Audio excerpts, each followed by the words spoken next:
जो कहीं ना कहीं छुपाया जा रहा है। पहले अखबारों के काम होते थे खबरों को बताना, आज काम हो गया है खबरों को छुपाना।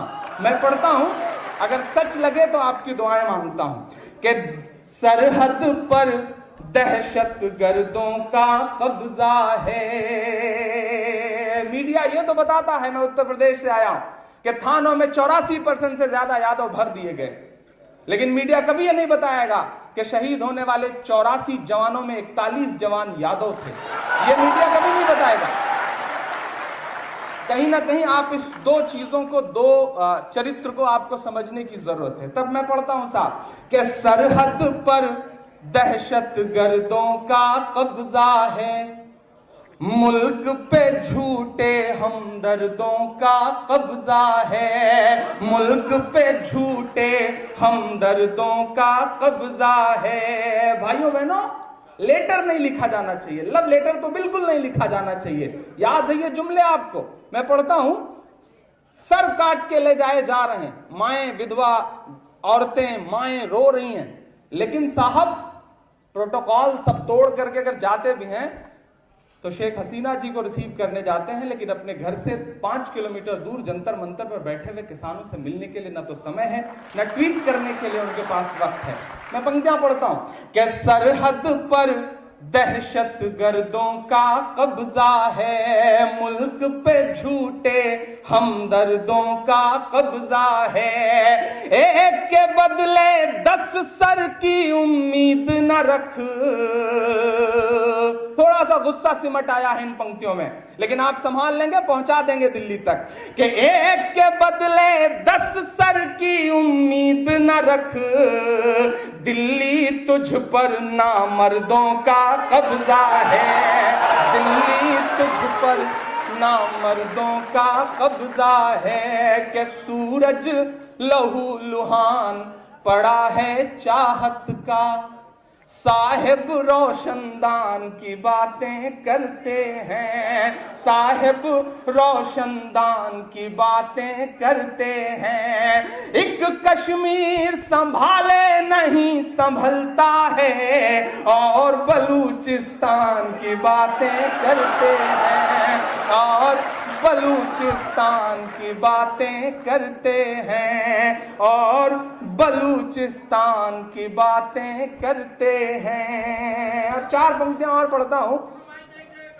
अच्छा, दोनों माइक एक जगह कर दिया जाए। मैं तो चाह रहा हूं कि देश की तमाम पार्टियों को एक जगह कर दिया जाए ताकि चीजें बदल सकें, जिसकी कोशिश आदरणीय लालू जी कर रहे हैं कि भारत मां की आंख के तारे कहां गए, आरएसएस के राज दुलारे कहां गए, भारत मां की आंख के तारे कहां गए, आरएसएस के राज दुलारे कहां गए, अच्छे दिनों की तरह उन्हें भी खोज रहा, कोई बताए अन्ना हजारे कहां गए, कोई बताए अन्ना हजारे कहां गए, कोई बताए अन्ना हजारे कहां गए। बहुत सारे मुद्दे हैं, बहुत सारी दुश्वारियां हैं, बहुत सारी दिक्कतें हैं, लेकिन मायूस होने से काम नहीं चलेगा, सर झुका लेने से काम नहीं चलेगा, समझते हुए लड़ना पड़ेगा, क्योंकि जो वक्त को नहीं समझते वक्त उनसे बहुत बुरा इम्तिहान लेता है। जिन अंग्रेजों की हुकूमत में कभी सूरज नहीं डूबता था, वो वक्त की नजाकत नहीं समझ सके, तो आज उनके राजाओं के कपड़े बैंड बाजे वाले पहनते हैं। वक्त की नजाकत को समझते हुए चीजों को आगे बढ़ना है। हर तरफ से साम दाम दंड भेद, हर तरह की चीजें अपना करके दुश्मन पूरी धूर्तता के साथ आपके सामने खड़ा है। धीरे धीरे अब ये बात कह रहा है कि इन फासिस्ट ताकतों के खिलाफ अगर सच में कोई लड़ाई बड़े पैमाने पर लड़ सकता है, पूरे देश को एकजुट कर सकता है, तो वो एकमात्र उम्मीद की आखिरी किरण लालू जी हैं। और इस देश को समझना पड़ेगा, तमाम समाजों के लोग बैठे हैं, जरूरत आन पड़ी है कि एक जगह खड़े होइए, क्योंकि आप जब विकास और डेवलपमेंट करने की कोशिशें करेंगे तो वो आपके सामने कहीं ना कहीं सांप्रदायिकता ला करके खड़ी कर देंगे। आप उससे भी उबरने की कोशिश जाएंगे कि आपको लगेगा कि ये तो कभी हुआ ही नहीं था, ये कैसे हो रहा है, उससे भी आप लड़ लेंगे। तो वह एक जो मशीन नई सी आई है साहब, ईवीएम, वो ईवीएम ना होकर के इवरी वोट फॉर मोदी हो गई है। ऐसे में आप उससे कैसे लड़ पाएंगे? इसलिए सबको एकजुट होकर के इस समय खड़े होने की जरूरत है। सारी ताकतें जो भी सेकुलर फोर्सेज हैं वो एक साथ खड़ी हों। एक एक कार्यकर्ता प्रखंड से लेकर के अलग अलग स्टेटों से आए हुए सारे लोगों से मैं ये बात कहता हूं। आप ये मत समझिएगा कि आप एक व्यक्ति अकेला क्या कर लेगा। आप ये मत समझिएगा कि ठीक है हमारा राष्ट्रीय नेतृत्व तो लड़ ही रहा है, हमारी भूमिका क्या है, हम चुप रहेंगे तो क्या हो जाएगा। नहीं, ये मुश्किल दौर है और एक एक शख्स को अपनी जिम्मेदारी समझते हुए आगे बढ़ना है। मैं बहुत छोटी सी बात आपको बताता हूं। एक जंगल में आग लगी थी, जंगल के सारे जानवर जंगल छोड़ करके भाग रहे थे। जिस तरह इस वक्त नफरतों की आग मेरे मुल्क में लगी हुई है, जंगल के सारे जानवर जंगल छोड़ के भाग रहे थे। एक नन्ही सी गौरैया अपने जलते हुए आशियाने को देख रही थी, रो रही थी, घबरा रही थी। एकाएक पता नहीं उसमें कहां से हिम्मत आई, वो उड़ करके पड़ोस के जंगल के तालाब पर गई और अपनी चोंच में जो 2-3 बूंद पानी भर सकती थी वो पानी भर करके वापस दहकती हुई आग के ऊपर आई और उसने अपनी चोंच का 2 बूंद पानी उस दहकती हुई आग पर छोड़ दिया। फिर पलट के गई, फिर अपनी चोंच में 2 बूंद पानी भरा और फिर लौट के आई, दहकती आग पर छोड़ दिया। फिर पलट के गई। ये करते करते ये सिलसिला जब बहुत देर चलता रहा तो वो थक गई। तो पड़ोस के जंगल की एक डाल पर बैठ के वो सुस्ताने लगी। तो वहां बैठे अजगर ने उस गौरैया से कहा, क्यों री गौरैया, तुझे क्या लगता है तेरे 2 बूंद पानी से जंगल की इतनी बड़ी आग बुझ जाएगी? तो गौरैया के जवाब को एक एक शख्स अपना जवाब बना ले।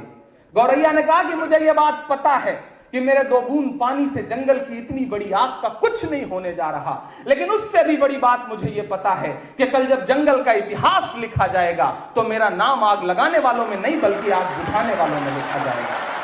आज जरूरत इसकी आन पड़ी कि हम सारे लोग अपनी इस जिम्मेदारी को समझ लें।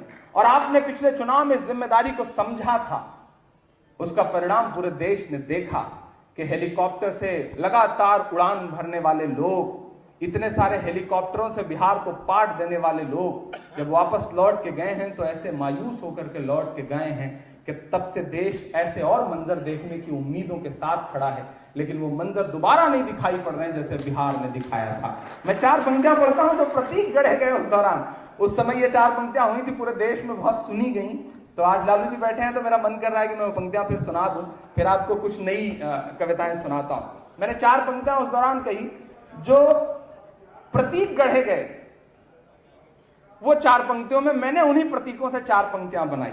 आपके विधानसभा चुनाव का परिणाम और मेरी पंक्तियां कि दूध ने चाय को हरा डाला।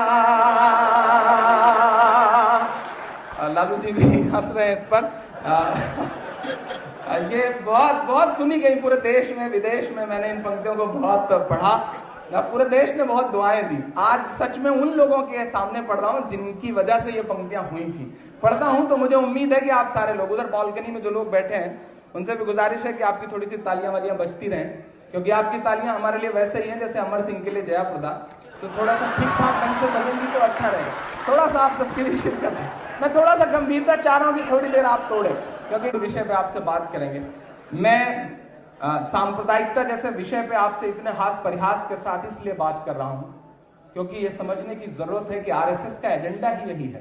आप याद करिए कि आज से 15 साल पहले, 12 साल पहले, 10 साल पहले देश में सेकुलर शब्द का मजाक बनाना शुरू कर दिया गया था और उस मजाक का परिणाम पिछले 2-3 साल पहले उन्हें मिला। किस तरह से, किस स्ट्रेटेजी के साथ काम करते हैं, तो उनको उन्हीं की भाषा में जवाब देने की कोशिश करता हूं और आप सबको जोड़ता हूं कि दूध ने चाय को हरा डाला, दूध ने चाय को हरा डाला, सच ने अन्याय को हरा डाला, सच ने अन्याय को हरा डाला, कर दिया ये बिहार ने साबित। यहां से वहां तक अंतिम व्यक्ति तक मेरी बात पहुंचे कि कर दिया ये बिहार ने साबित, भैंस ने गाय को हरा डाला, भैंस ने गाय को हरा डाला। और बहुत लालू जी का नाम और उस नाम से 4 पंक्तियां कि गुर्राने वालों को आग बबूला करके छोड़ा था, इधर उधर बस झूल रहे थे, झूला करके छोड़ा था। याद है आपको 10-11 बजे तक परिणाम कुछ और था, पटाखे फूटने शुरू हो गए थे साहब उनके कार्यालयों में, और 11 बजे के बाद स्थितियां ऐसी बदली कि पटाखे आधे दाम पर बेचने पड़े थे और था उसको खा गए थे। मतलब इतना ज्यादा वो लोग उत्साहित हो गए थे, ऐसा परिणाम हमारी आंखों के सामने आया था। और था उसको खा गए थे, मतलब इतना ज्यादा वो लोग उत्साहित हो गए थे, ऐसा परिणाम हमारी आंखों के सामने आया था।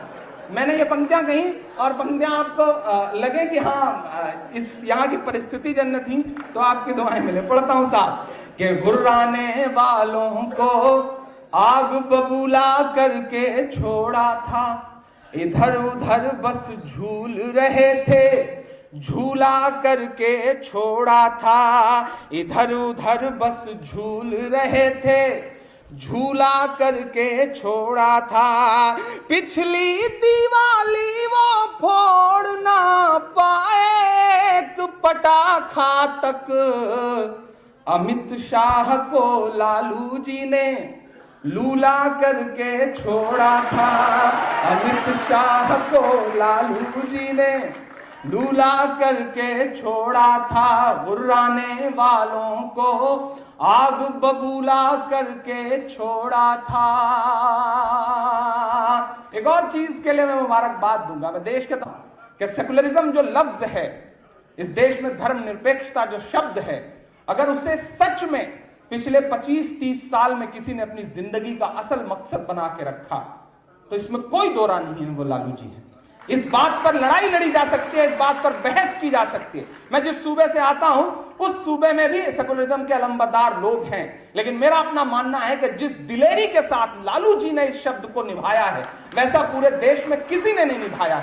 वक्त आने पर लोगों ने समझौते भी किए हैं, वक्त आने पर लोगों ने अपने आप को डाउन भी किया है, लेकिन लालू जी लड़ते रहे। और यही वजह है कि सबसे ज्यादा अगर निशाने पर कोई रहा पूरे देश में तो वो लालू जी रहे।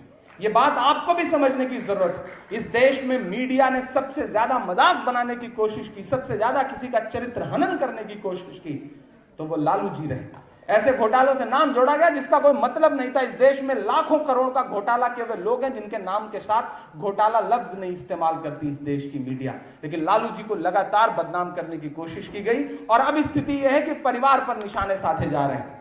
लेकिन बिहार वालों, इन चीजों से घबराने का नहीं है साहब, क्योंकि अगर दोनों तरफ सूरज तराजू में नहीं होता, तेरा साया मेरे साये के पहलू में नहीं होता, और तेरा साया मेरे साये के पहलू में नहीं होता, और सहारा हो ना हो मैं नाव ले जाऊंगा साहिल तक, हुनर मल्लाह में होता है चप्पू में नहीं होता, हुनर मल्लाह में होता है चप्पू में नहीं होता। और मैं रात तेजस्वी जी से बात करते हुए बात कह भी रहा था कि यकीनन देश के लिए थोड़ा सा निराशा का दौर है, यकीनन देश के लिए थोड़ा सा मुश्किल का दौर है, लेकिन यह दौर सबसे उपजाऊ भी है सेकुलर फोर्सेज को एक साथ करने का। जब चीजें बदलती हैं तो लोग एकजुट आने की मुहिम में लगते हैं, और बिहार ने इसे बहुत आसानी से इंप्लीमेंट करके दिखाया। इसलिए भी बिहार वालों में आपसे उम्मीद में। और एक बात बहुत जिम्मेदारी से मैंने पिछले 30 साल की अपनी जिंदगी में जो कुछ समझा है, जाना है, सेकुलरिज्म बचाने की, सेकुलरिज्म आगे बढ़ाने की जिम्मेदारी हम तमाम पुरुष वर्ग उठाते रहते हैं, लेकिन दोनों वर्गों के लोग बैठे हैं यहां पर।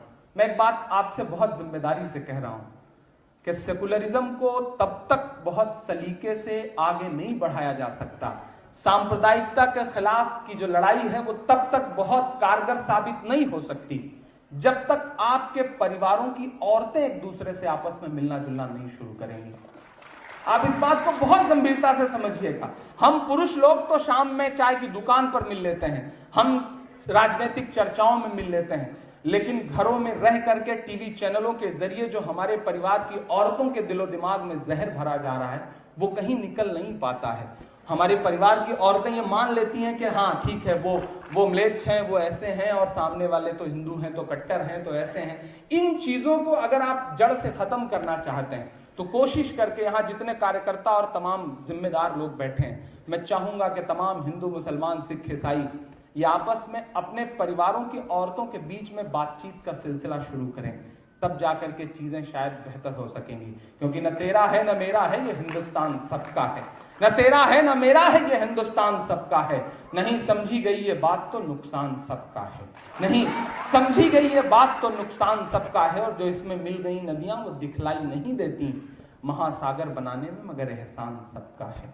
ये हम समझ जाएंगे जिस दिन, उस दिन इनसे लड़ाई थोड़ी सी आसान हो जाएगी। मैं एक कविता आपको सुनाता हूं, एक नई सी नज्म आपके सामने रखने की कोशिश करता हूं।